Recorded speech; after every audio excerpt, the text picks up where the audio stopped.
अनुराधा जिस गांव से ताल्लुक रखती थी वहां इतना खुला माहौल नहीं था। औरतों को कुछ भी करने की आज़ादी नहीं थी। अनुराधा ने जब ऐसा कहा तो सब भौचक्के होकर उसकी तरफ देख रहे थे और वो इसको लिए बिल्कुल बेपरवाह खड़ी थी। अनुराधा और उसका परिवार दिल्ली जैसी जगह पर रहता था, जहां हर कोई अपने रोजमर्रा के काम में इस तरह व्यस्त था कि किसी को किसी से कोई फर्क नहीं पड़ता था।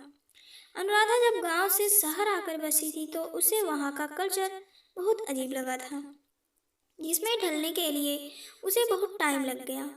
उसने औरतों को कभी इस तरीके से खुल्लम खुल्ला अपने विचारों को व्यक्त करते हुए नहीं देखा था, पर उसे ये सब बहुत अच्छा लगा। जिस गांव से वो ताल्लुक रखती थी वहां इतना खुला माहौल नहीं था, औरतों को कुछ भी करने की आज़ादी नहीं थी। वो जॉब करना चाहती थी लेकिन उसे नहीं करने दिया गया। किशन अनुराधा के पति का जब ट्रांसफर दिल्ली में हुआ तो अनुराधा भी उसके साथ आ गई और पास के स्कूल में ही जॉब करने के लिए किशन को भी मना लिया। किशन अनुराधा को बहुत प्यार करता था, लेकिन गांव का होने की वजह से कहीं न कहीं उसकी सोच खुली हुई नहीं थी। अनु खुश थी क्योंकि वो जब जॉब के लिए जाती तो कई अलग अलग लोगों से मिलती, बात करती और खुश रहती थी। अनुराधा का एक बेटा था और वो दूसरे स्कूल में जाता था। अनुराधा दोपहर को उसको अपने साथ लेती हुई घर आती थी और सारा काम करती थी। फिर शाम को किशन भी ऑफिस से आ जाता। फिर तीनों मिलकर डिनर के बाद पास वाले पार्क में जाया करते थे। उन दोनों की सैर हो जाती और प्रथम उनका बेटा वहाँ खेल लिया करता था। अनुराधा किशन को सारी बात बताया करती और किशन उसे अपने ऑफिस के बारे में सारी बातें शेयर करता था। वे दोनों पति पत्नी कम और दोस्त ज्यादा हो गए थे। एक दिन गांव से अनुराधा की सास आई, जो उनके पास कुछ टाइम रहने के लिए आई थी। जब उन्होंने वहाँ का कल्चर देखा तो चीजें उनके सहन से बाहर हो गई। 2-3 दिन तो उन्होंने खुद पर नियंत्रण बहुत रखा, लेकिन तीसरे दिन ही उसने खुद पर काबू न रखा गया और किशन से बात करने की सोची। उन्होंने किशन से कहा कि तू अच्छी खासी नौकरी कर रहा है, तुझे क्या जरूरत है अपनी पत्नी से काम करवाने की, और वैसे भी घर पर बड़ी बोर हो जाती हूँ मैं, तो तू उसकी नौकरी छुड़वा दे। किशन को कुछ समझ नहीं आया तो वो सोचता हूँ कहकर बोलकर ऑफिस चला गया।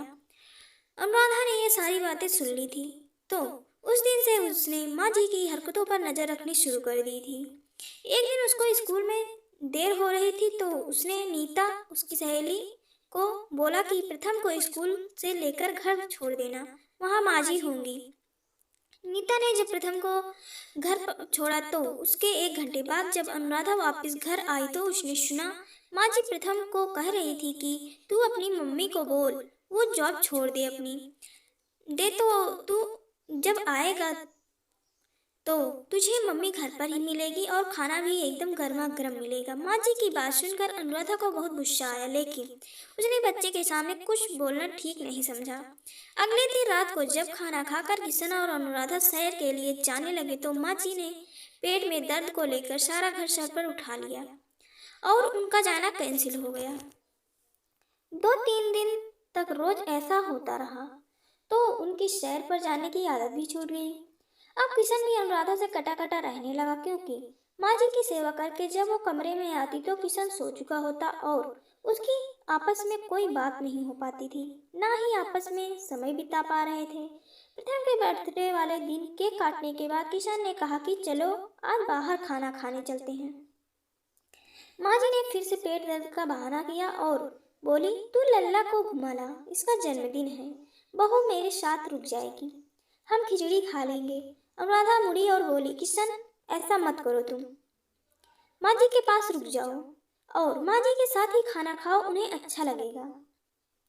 मैं प्रथम को बाहर घुमा लाती हूँ, सही है ना, दोनों माँ बेटे एंजॉय करते हैं। अनुराधा की बात सुनकर सब भौचक्के रह गए और अनुराधा की तरफ देखने लगे, पर वो बेफिक्र खड़ी थी। अनुराधा ने किशन से कहा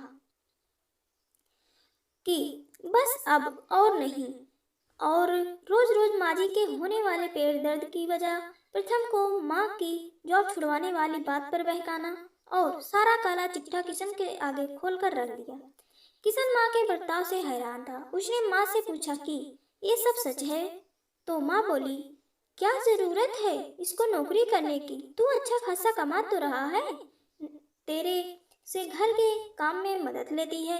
अगर घर रहेगी तो खुद काम करेगी ना? किशन ने जवाब दिया कि बस करो माँ, ये मेरी मर्जी से नौकरी करती है और इनकी तनख्वाह से हमारे घर में मदद होती है, तो अगर मैं इनकी मदद कर करूँ तो इसमें क्या हर्ज है? दूसरी बात, अगर आप घर पर बोर हो जाती है तो सत्संग में जाओ। प्रथम का ख्याल रखो, लेकिन उसे गलत बातें मत सिखाओ। माँ को समझ आ चुका था कि चुप रहने में ही भलाई है। अनुराधा किशन को चुपचाप देख रही थी और मन ही मन उसका धन्यवाद कर रही थी। और मेरे प्यारे दोस्तों, कहानी बस यहीं तक। आपको कहानी कैसी लगी हमें कमेंट करके ज़रूर बताएं, और कहानी पूरी सुनने के लिए आप सभी का दिल से धन्यवाद।